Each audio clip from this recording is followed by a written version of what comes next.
Okay, update sa baha as of 9 p.m.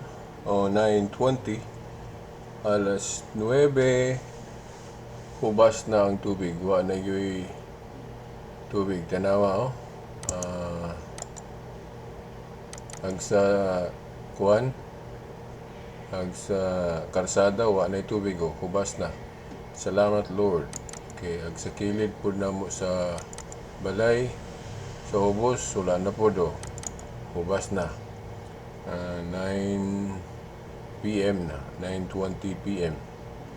Okay, og sa tubangan po ang sa pertahan o diri na mo tubig, wala na. So hubas na gyud ang tubig. Salamat Lord. Sa kuan kay wala na hubas. Sada wala na.